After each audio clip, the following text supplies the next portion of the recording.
दिल्लीमध्ये इंडिया आघाडी एकजूट दाखवण्याचा प्रयत्न करत आहे. विरोधी पक्ष बीजेपी विरोधात रणनीती आखण्यासाठी एकत्र येत आहेत. पण याच वेळी पश्चिम बंगालमध्ये ममता बॅनर्जींच्या तृणमूल काँग्रेस पक्षात मोठे राजकीय वादळ उठल्याची चर्चा सुरू आहे. दिल्लीत विरोधी पक्षांची बैठक होत असताना ममता बॅनर्जींना स्वतःच्याच पक्षातील संभाव्य बंडखोरीशी सामना करावा लागत असल्याच्या बातम्या समोर येत आहेत. त्यामुळे एक मोठा प्रश्न निर्माण झाला आहे. टीएमसी मध्ये खरोखर फूट पडतेय का आणि याचा इंडिया आघाडीवर नेमका काय परिणाम होऊ शकतो? नमस्कार, मी अनुष्का आणि तुम्ही पाहताय राज्य लोकतंत्र. 8 जून रोजी दिल्लीमध्ये इंडिया आघाडीची महत्त्वाची बैठक पार पडली. या बैठकीत विविध विरोधी पक्षांचे नेते सहभागी झाले होते. मल्लिकार्जुन खरगे, राहुल गांधी, सोनिया गांधी, ममता बॅनर्जी, अभिषेक बॅनर्जी, अखिलेश यादव, तेजस्वी यादव, ओमार अब्दुल्ला, मेहबूबा मुफ्ती, सुप्रियाताई सुळे, के.सी. वेणुगोपाल, जॉन ब्रिटास, डी राजा, दीपंकर भट्टाचार्य आणि व्हर्च्युअली उद्धव ठाकरे अशा विविध नेत्यांनी या मीटिंगला हजेरी लावली. आगामी निवडणुकांच्या पार्श्वभूमीवर बीजेपी विरोधात संयुक्त रणनीती तयार करणं, विरोधी पक्षांमधील समन्वय वाढवणं आणि राष्ट्रीय राजकारणातील विविध मुद्द्यांवर एकत्रित भूमिका ठरवणं हा या बैठकीचा उद्दिष्ट होता. पश्चिम बंगालच्या मुख्यमंत्री ममता बॅनर्जी देखील या बैठकीसाठी दिल्लीत दाखल झाल्या होत्या. मात्र बैठकीतील चर्चेपेक्षा त्यांच्या पक्षातील अंतर्गत घडामोडींनी अधिक लक्ष वेधून घेतलं.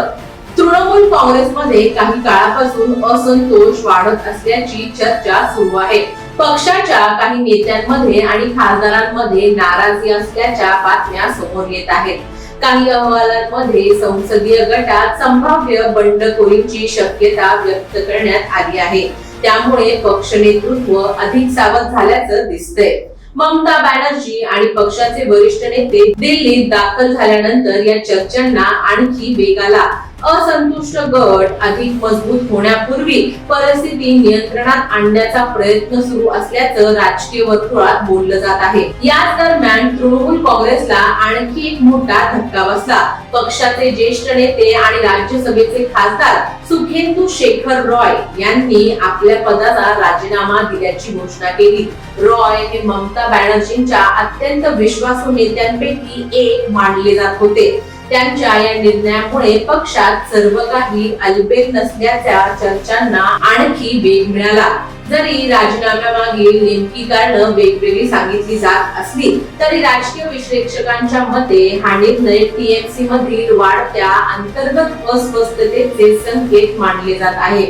त्याच वेळी टीएमसी समोर आणखी एक गंभीर संकट उभं राहिलं. पक्षाचे प्रभावशाली नेते जहांगीर खान यांना खंडणी आणि आर्थिक गैरव्यवहाराशी संबंधित प्रकरणात भारत नेपाळ सीमेजवळ अटक करण्यात आल्याची माहिती समोर आली. एकीकडे पक्षातील नाराजी, वरिष्ठ नेत्यांचा राजीनामा आणि दुसरीकडे नेत्यांवरील गंभीर आरोप व अटक यामुळे ममता बॅनर्जींच्या नेतृत्वासमोर मोठे आव्हान निर्माण झाले आहे. त्यामुळे दिल्लीतील इंडिया आघाडीच्या बैठकीत राष्ट्रीय राजकारणापेक्षा टीएमसी मधील अंतर्गत संकटच अधिक चर्चेचा विषय बनल्याचं दिसून आलं. राजकीय विश्लेषकांच्या मते ममता बॅनर्जींच्या दिल्ली दौऱ्यामागे केवळ इंडिया आघाडीच्या बैठकीत सहभाग हा उद्दिष्ट नसावा.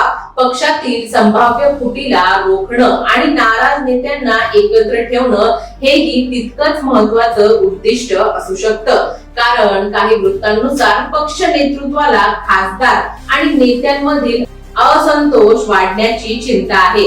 याच पार्श्वभूमीवर अभिषेक बॅनर्जी यांचीही दिल्लीतील हालचाल चर्चेचा विषय ठरली आहे. त्यामुळे ममता बॅनर्जी सध्या दुहेरी आव्हानांचा सामना करत असल्याचं चित्र दिसत आहे. एकीकडे राष्ट्रीय स्तरावर विरोधकांना एकत्र ठेवण्याचं काम आणि दुसरीकडे स्वतःच्या पक्षातील एकजूट कायम राखण्याचं आव्हान.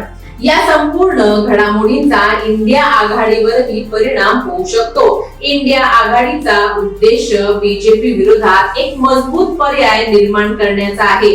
पण जर आघाडीतील प्रमुख पक्षांपैकी एखादा पक्ष स्वतःच्याच अंतर्गत संकटात अडकला तर त्याचा परिणाम संपूर्ण आघाडीच्या प्रतिमेवर होऊ शकतो. काही मित्र पक्षांच्या अनुपस्थितीमुळे आधीच विरोधी एकतेवर प्रश्न उपस्थित होत असताना टीएमसी मधील अस्थिरतेच्या चर्चेमुळे हे प्रश्न आणखी तीव्र झाले आहेत. काही मित्र पक्षांच्या अनुपस्थितीमुळे आधीच विरोधी एकतेवर प्रश्न उपस्थित होत असताना टीएमसी मधील अस्थिरतेच्या चर्चेमुळे हे प्रश्न आणखी तीव्र झाले आहेत. दिल्लीत इंडिया आघाडीची बैठक झाली, पण चर्चेचा केंद्रबिंदू बनली ती ममता बॅनर्जींची टीएमसी. पक्षातील असंतोष, संभाव्य बंडखोरी आणि नेतृत्वावरील प्रश्न यामुळे तृणमूल काँग्रेस सध्या मोठ्या राजकीय कसोटीवर उभी आहे. आता पाहायचं हे आहे की ममता बॅनर्जी या संकटावर मात करून पक्षातील एकजूट टिकून ठेवतात की हे संकट केवळ टीएमसी पुरते मर्यादित न राहता इंडिया आघाडीच्या राजकारणालाही मोठा हादरा देईल. तुम्हाला याबद्दल काय वाटतं आम्हाला कमेंट बॉक्स मध्ये नक्की कळवा आणि व्हिडिओ आवडला असेल तर लाईक आणि शेअर करायला विसरू नका. चॅनलवर नवीन असाल तर चॅनलला जरूर सबस्क्राईब करा. धन्यवाद. दैनिक राज्य लोकतंत्र.